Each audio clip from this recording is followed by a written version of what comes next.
Realization of Oneness Chapter 7 Joel S. Goldsmith Unconditioned Infinity. It is an accepted part of natural, normal human living for us to look outside ourselves to others for our good, for those things which we already have embodied within our own being. All of our years on earth, we have thought of ourselves as human beings, finite and limited by our education, environment, or finances. And because we have so thought of ourselves, we have brought forth the demonstration of limitation. If, however, we had known that we are one with the Father, not two, and that all that the Father has is embodied within us, we would then know that what we call ourself is that divine Son of God who has been given dominion over all that is, and to whom the Father has given his own allness.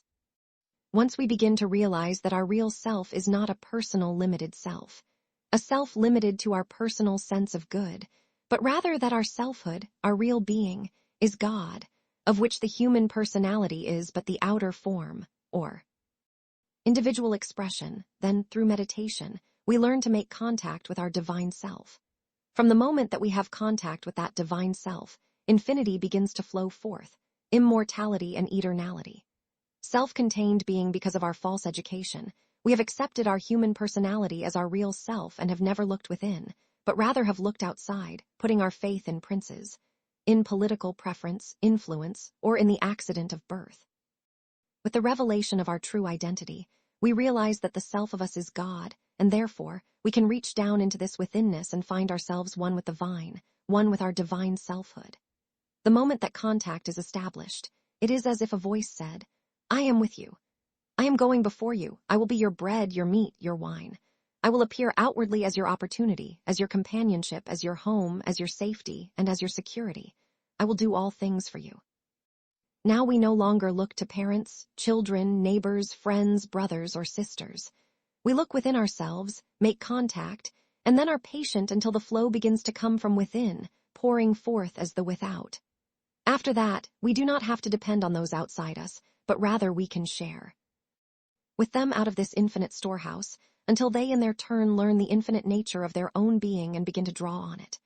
When the Master says, "If I go not away, the Comforter will not come unto you," he is indicating that we may draw on him until such time as we, too, have gained the realization that he gained.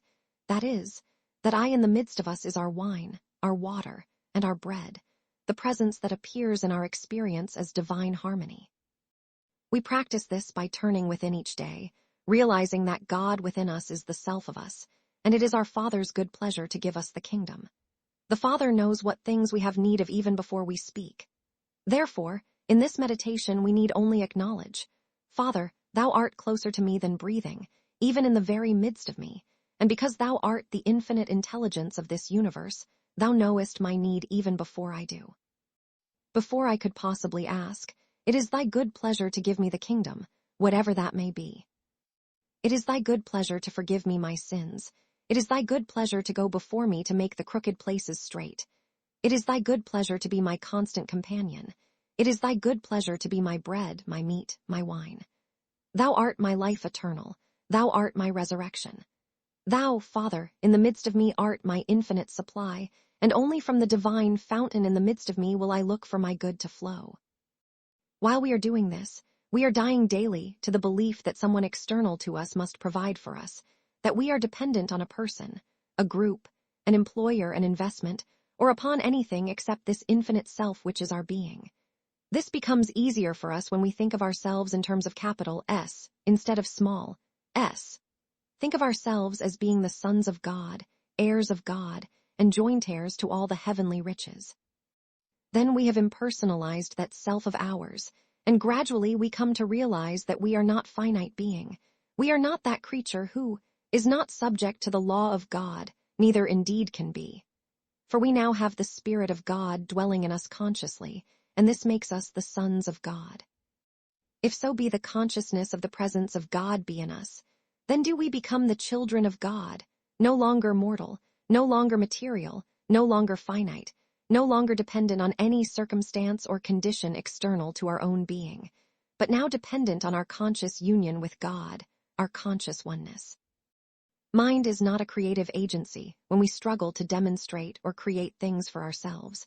Usually those things that we want are already in existence, and probably belong to somebody else. Trying to draw them to ourselves, therefore, is like trying to draw unto ourselves the bread that somebody else has placed upon the waters. The truth is that we do not need anything that belongs to anybody else. We do not need anybody else's money or his property. All we need is a conscious realization of God within us, unconditioned and free, and the supply comes to us without depriving anyone else of that which is his, and without lessening anyone else's supply.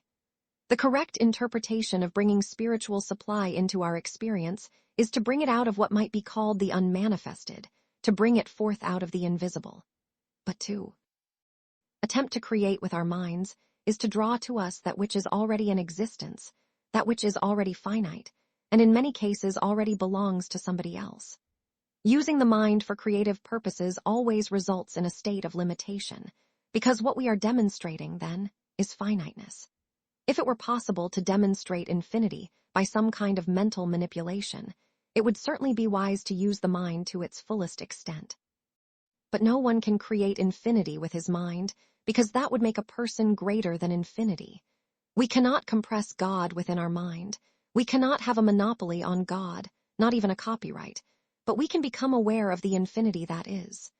The secret is to relax from mental activity and become aware of unconditioned infinity. That we can do. We can become aware of God, and by becoming aware of the infinite nature of God, we bring into our experience all the forms necessary to our unfoldment. Not drawing to ourselves, but living in the consciousness of fulfillment, when we open ourselves in the realization that our sufficiency is God's grace, and that God's grace is not a thing, even though it appears visibly in our experience as a thing, we have the joy of knowing that whatever comes to us comes as the gift of God. It seems to come through others, but when it comes as the grace of God, it does not lessen that which others have, for God does not benefit one at the expense of another. The materialistic view of life is that we need somebody else's money, land, or country. We need somebody else's this or we need somebody else's that. We do not. What we need is the grace of God, and in the recognition of that, we can have that grace, for it exists within our own being. Son, thou art ever with me, and all that I have is thine. Abide in that word, and then let supply flow. It does not always come from or through those from whom we may expect it. In fact, it rarely does. As you well know, the economy of the United States has always prospered through the creation or discovery of things that did not exist yesterday. New materials, new methods, and new approaches to industrial and scientific problems. After World War I, the nation suffered a severe economic shock because funds were no longer being channeled into war projects, and that resulted in the recession or depression of the early 20s. At that time, it was the development and phenomenal growth of the automobile industry, a comparatively new industry, that broke that depression within 6 months and set us on the way to prosperity again. So it has always been. This country has had successive periods of prosperity, not by acquiring what some other nation had, but by the spontaneous development of something new, something that came into expression without taking from others, and which gave unto others out of a new-found abundance. Once we, as individuals, come to the realization that we do not need anything that is already manifest in this world, we will not have to create anything. All we will have to do is open ourselves to grace, and then an idea for a new product to be manufactured, a new talent, a new way of presenting something already in existence, or a new subject may be revealed to us. Always it will be a new something or other, expressing as the infinite flow of supply. An excellent example of that principle can be found in the change that has taken place in the economy of Hawaii. For years and years, the prosperity of the islands rested primarily upon increasing the production of sugar and pineapples, as if sugar and pineapples were the only basis for economic stability and well-being in that region. And what has happened to change that picture? Now Hawaii has discovered tourists, and aloha shirts and miu-mius. With these new products, a whole new prosperity has blossomed. So it is with us in our individual life. Let us realize that we do not need anything from one another. We should be glad to share with each other what we have, but we do not need anything from anyone because we have access to the kingdom of God within. When the Father reveals himself, it is in infinite capacities, infinite quantities, infinite qualities, a whole infinity of good, and it is always in a way that is new or different, a way that is original, a way that adds to the world's good instead of taking from it. If we could draw unto ourselves all the money in the world, we would have no pleasure in it because our heart would break, looking at the many without it.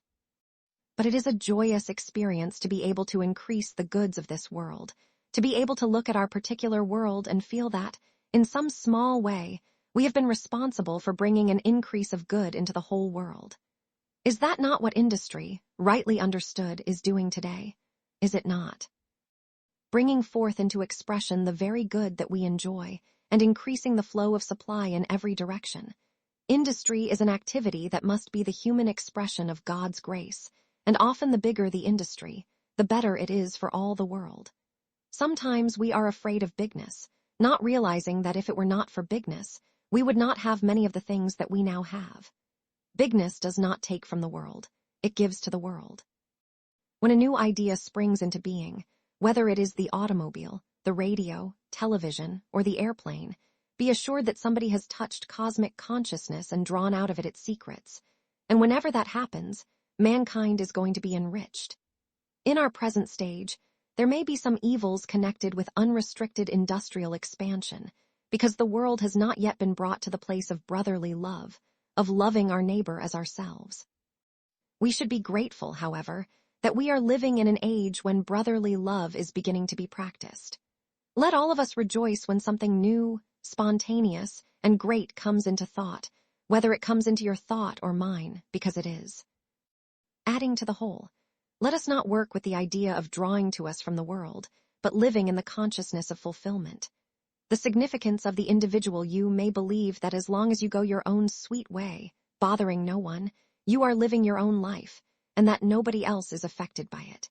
You may think that you are unimportant, that you are unknown, or that you have no influence.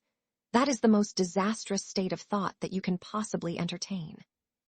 There was no one more unimportant than Thomas Edison when he was selling newspapers on trains not long after the middle of the 19th century. But look what he accomplished. There was no one with less influence, money, or standing in the world in the early years when she was trying to establish Christian Science than Mary Baker Eddy. But think of what a blessing her work has been to the world. Every person who has ever accomplished anything worthwhile has discovered that if he lives his life concerning himself with attaining wisdom for himself, he cannot keep it bottled up. It has to spread. There was no one more unimportant than Jesus Christ was as a Hebrew rabbi. But how true was his prophecy, "My words shall not pass away." No, they never have. And they never will. They live on in consciousness awaiting our demonstration this very day. There is no one, especially in a free world, who is really unimportant, nor is there anyone who can live solely and exclusively unto himself, even if he seems to be doing so. What is taking place in our consciousness is an influence, and therefore, if we are studying these principles for no reason other than to find out what is the secret of life, eventually they will do something to our life, and eventually through us to someone else's life. We have no way of knowing how widespread that may be in time. There are unimportant people in this world, and they are all the people who believe they are unimportant, and that is what is keeping them unimportant. The truth is that you and I are important, and we are not only important to one another, but we are important to the entire world. We cannot fail to be a blessing to others if our attention is on seeking and searching out the secrets of life. By this, I do not mean that everyone on earth should be a religious mystic or a spiritual healer. These spiritual principles will manifest themselves in new forms of music, new forms of art, new forms of literature, or new scientific discoveries. Never forget that. Our major responsibility is that we live by spiritual principles, and through the development of our spiritual awareness or soul faculties, bring greater beauties and harmonies into this world than it has ever known. It would be a sad commentary on the purpose of following the spiritual path to believe that we are dedicating our lives merely to making a few of us a little more comfortable in our bodies. Every healing serves as a witness to us that here is a principle of life which, when understood and practiced, will bring forth harmony. Harmony of body, yes. Harmony of mind, yes. Harmony of purse, yes. But to go on from there to new forms, infinite forms of harmony and beauty and good will and peace, is the ultimate goal of the spiritual way of life. The barrier to individual fulfillment What is there in all the world that prevents us from being infinitely wise and infinitely loving? Nothing more nor less than this humanly mesmeric influence that was built around us when we were conceived, a mesmeric influence that begins to dissolve the moment that we recognize it for what it is and realize that it is not a power. True, it has acted as a power in our experience, but that is only because we have accepted the world belief in two powers, and now that we know there is but one power and that this nothingness is really nothing, we find that our consciousness is an inlet and an outlet for all the wisdom of God, for all the art, the literature, the music, the science, anything and everything which is our birthright. Actually, it is not very likely that most of us will develop infinitely in more than one direction, but there have been those who have developed in 4, 5, and 6 directions. Such persons, and there have been many of them in the history of the world, are on the cosmic level. No hypnotism or mesmeric influence is operating in their minds to keep out God wisdom, God knowledge, and God power, and thus they become a transparency through which art, science, literature, and many other worthwhile activities can flow. Every person on earth would have supreme wisdom if this mesmeric belief in two powers did not keep it away from him. Without that belief, there is only the one infinite consciousness manifesting itself as individual consciousness. As you practice the principle of one power and the two principles of impersonalization and nothingization, you are lifted into a higher spiritual atmosphere in which you have contact with one another on the spiritual plane and with the wisdom of the world. Remember that God consciousness is your individual consciousness, and therefore all that God is you are. All that God has is yours. Son, thou art ever with me, and all that I have is thine. This all does not refer to money. It refers to life, wisdom, love, peace, joy, and dominion. Watch the transformation that takes place in your own experience. Watch the limitations that are broken down the moment you realize that there is nothing except this universal belief in two powers keeping you from being a transparency for God, for the infinite nature of God, the infinite wisdom, life, love, and truth of God. This belief is not power, and it has operated heretofore only because, unknowingly and unconsciously, you have accepted the world belief. Only because of that has it functioned. But as you nullify any such false belief, it begins to lose its power in your life, and you become a greater transparency for divine wisdom, divine love, divine life, and divine power. The divine consciousness is the consciousness of every man and woman in the world. But that consciousness cannot function through the mesmeric belief in two powers. It cannot function through selfishness because the nature of that consciousness is an expressing consciousness, a giving and a bestowing one. The consciousness of God is a benediction to this world, continually flowing as a blessing. We have hindered its operation, not consciously, but because in our ignorance we have accepted self-preservation as the first law of nature. We have accepted two powers. We have accepted my mind and your mind, and then limited ourselves by how little or how much education we have, instead of realizing that good consciousness knows no limitations. It embodies infinite wisdom, and it imparts it to all those who make of themselves a transparency for it. Becoming an instrument for the divine activity, it is an impossibility for us to know more than God, and it is only possible for us to know as much as God if we have first reached that state of emptiness where we know nothing, and are then able because of that emptiness to let the wisdom of God manifest itself as our wisdom. By achieving a receptive attitude for the inflow, always maintaining a listening attitude, making of ourselves a vacuum, we wait for the new melody or new idea, the new vision, the new invention, or the new discovery to come to us. When we learn to let both mind and body be the instruments for infinite wisdom, which in silence and in stillness can manifest itself as us, it performs its functions through us. We cannot use God, but by attaining an inner stillness, God can use us, and it can manifest through us as healings if we have been chosen to be a part of the healing ministry, as inventions if we are inventors, or as music if we are composers. God is infinity. All that is an emanation of God, whether it is to appear as engineering principles, scientific principles, literary works, artworks, or whatever it may be, and we are the instruments through which and as which it is to function on earth. Our approach to life should be not one of learning how to use truth, but how to be so receptive and responsive to the divine impulse that truth can use us, that life can flow as our life, and wisdom flow as our wisdom. We open ourselves that we may be used by truth, that God may manifest itself as our individual being, that God may live its life as us, that God may lead, guide, direct, govern, sustain, maintain, support, and supply, and that we may be the instruments through which or as which that takes place. Finding our niche in life as we learn to turn within to that infinite source, we too can draw out. Whatever it is that our particular nature needs for fulfillment, we do not all draw out the same thing. Because God is infinite, each person's nature is infinite. Some of us could not be fulfilled except through music or art, literature or truth, whereas others could not be fulfilled except through benevolence, invention, science, or construction. For each one, there is something that fulfills his nature, and by the ability to turn within to that kingdom within his own consciousness, he draws forth from it that which is his fulfillment. 99% of the people of the world are working for a living, and yet the work in which they are engaged is often not an activity that is fulfillment for them.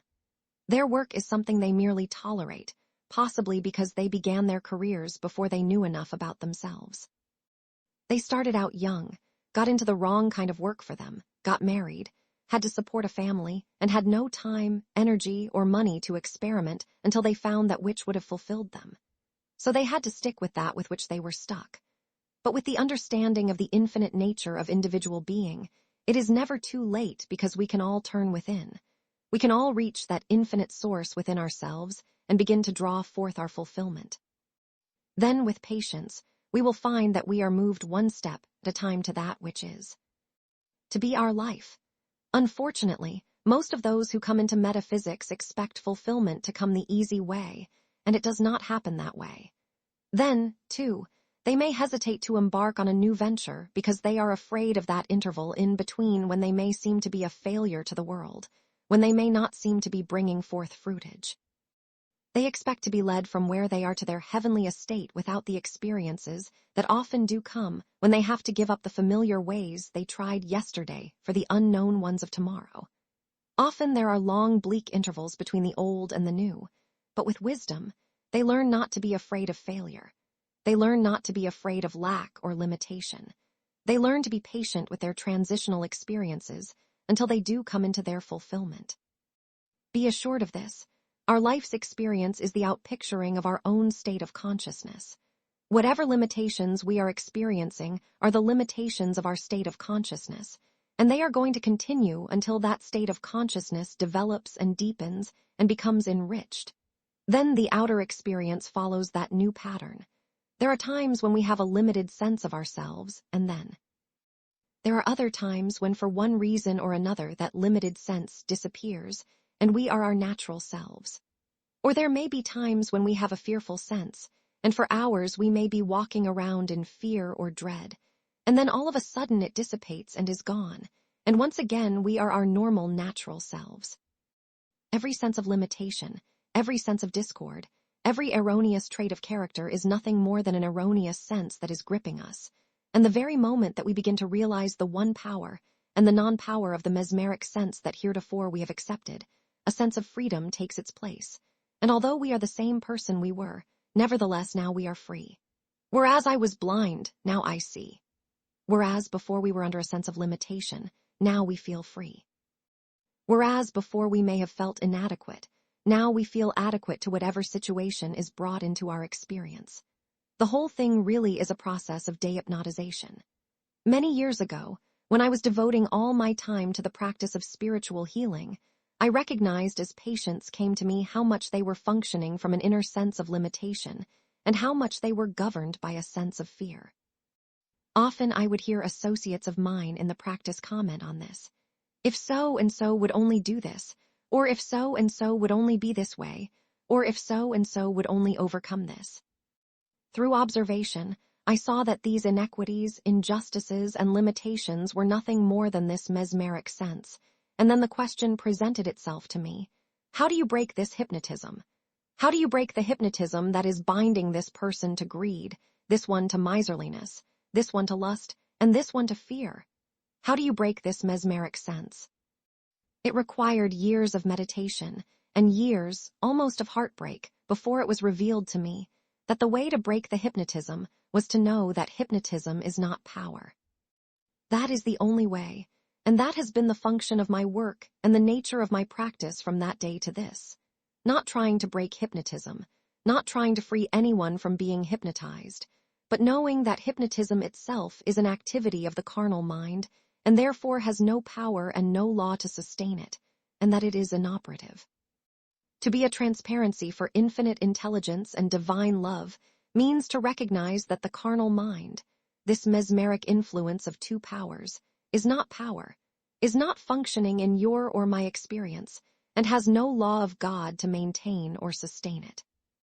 The realization of these principles instantly begins to operate as a freeing influence in our consciousness. Such a realization does not heal us of anything. It does not enrich us. It does not improve our morals. It breaks the mesmeric sense and leaves us free to function as the spiritual and harmonious beings which we naturally are. Across the desk, wanderlust has always kept me traveling. I have never been able to settle down in one place for very long, but always, after a brief pause, have felt that inner urge that has sent me forth seeking far places. In my human span, I have had 5 homes, and have never remained in one of them for more than a few weeks or a couple of months each year, and then pushed on, crossing many blue horizons. Even in these last 10 years of living in beautiful Hawaii, I traveled 30 to 35,000 miles a year before the jet age, and since then I have been traveling about 60,000 miles a year. I have found joy in travel and peace of mind, and have shared happy hours with the wonderful souls I have met in so many different parts of the world. The goal of my travels has always been seeking some experience or understanding of the nature of the kingdom of God. The traveling was not undertaken because I expected to find the kingdom of God in some place, in some excitement or adventure, or in some country, but because I recognized the beauty of nights on the desert, days on great rivers and lakes, and the companionship of rare souls as a part of the journey to the kingdom within. While I have walked the main streets of the cities of North America, of London, Paris, Berlin, Vienna, and Rome, I have also experienced the desert of Egypt, the interior of the Belgian Congo, and the Zambezi River at Victoria Falls in South Africa. I have walked on the main streets of Sydney, Australia, and have had many happy hours in London Court in Perth on the west coast of Australia. And I have also been outside the cities where fantastic wood carving is still done with the most primitive of instruments. But whether it has been in the midst of city traffic, in the quiet nights at sea, or traveling rivers and lakes, consciousness has always been centered within, even while enjoying the without. So peace is ever at hand, and yet a peaceful unrest that keeps one searching, traveling further afield and traveling deeper within. I was in the city of Roxbury, Massachusetts, on the night of the Roxbury fire, and witnessed the Spirit of God working in the many men and women toiling inside the fire area to rescue women and children having difficulty in getting out in time, and helping the aged to get away from the danger of the flames. I have sat quietly with my friend, the old China hand, tucked away near the National Museum in London, and witnessed the Spirit of God as it lightened his eyes and brightened his face, while he handled the rare treasures fashioned by the skilled hands of Chinese artists and carvers. I have seen the devotion in the face of my Egyptian companion on my desert trips out of Cairo, as he fingered his rosary and prayed, never less than 5 times every day, and often into the night, and I felt the very presence of God in him as he looked toward Mecca. I saw the very face of God in a stranger who came up to me on a Sunday in Hollywood, California, and asked why he felt an urge to make my acquaintance, and then found our common interest in the Bhagavad Gita, of which he had made an excellent English translation. In that common bond of the love of Scripture, the grace of God flowed through this friendship for a long while. At Elephanta off Bombay, India, while admiring the statuary and the caves and the wonders of that work, an Indian approached and invited me to lunch with him and his wife, and then wondered why he had been led to do this, because it had never happened to him before. We did lunch together and formed a friendship which still lasts. His heart was reaching up to God, And when two or more of us were united by this common bond, he and his wife found their peace, and I, another experience of the activity of God on earth. With a student, I spent a holiday at Victoria Falls in South Africa, and with him made a trip on the Zambezi River, and for several days experienced the joy of visiting that area. On the last day of our holiday, a couple spoke to the student who accompanied me and commented on the fact that they had observed us for several days and marveled at the wonderful relationship we had. They felt the peace and the understanding that existed between us, for they had noticed something of a nature never before known in two persons. It was true because there was a current of the Spirit of God constantly with us in every experience. I have witnessed the selflessness of the Christ in the faces of the men at rescue work in the second flood of Galveston, Texas. As a guest at the first flight of the Zeppelin airship at Lake Constance in Switzerland, I saw the fire of devotion in the eyes of Count Zeppelin. On the street called Straight in Damascus, I felt the presence of God so strongly in the very midst of the crowds that thronged the street at noon that it seemed almost as if the very presence of St. Paul were at my side. At the castle in Edinburgh, Scotland, I was so overwhelmed with the presence that for an entire day I experienced the joy of living entirely in the Spirit, and not only saw the beauty of the scenery, but was able also to see through the corporeal universe to the underlying incorporeality. My wanderlust was not for the purpose of seeking God, but rather to find God everywhere, under every circumstance, from a peaceful, clear, moonlit night at the Taj Mahal to the soldier-filled streets of strife in Leopoldville in the Congo. A young man who had made a good start in the business world, owing partly to his religious outlook on life, found himself framed into a prison sentence by his own father-in-law, a man of influence, and unable to prove his innocence or get the necessary legal representation that might have secured justice for him. When I met him in prison, his religious sense had completely evaporated, and he had lost all faith in God and in man, and for several weeks I found him difficult to approach. Finally, he consented to unite with me in prayer, only for the purpose of dwelling for a few minutes in the consciousness of God. The following week, the judge who had tried and sentenced this man awakened out of a sleep with this man's name in his mind, and of course, with a troubled sense about it. The next day, he decided to look into the papers of that case to see why he was troubled, and he then found something in those papers that immediately caused him to bring about this man's release from prison, and eventually he was declared innocent. I was.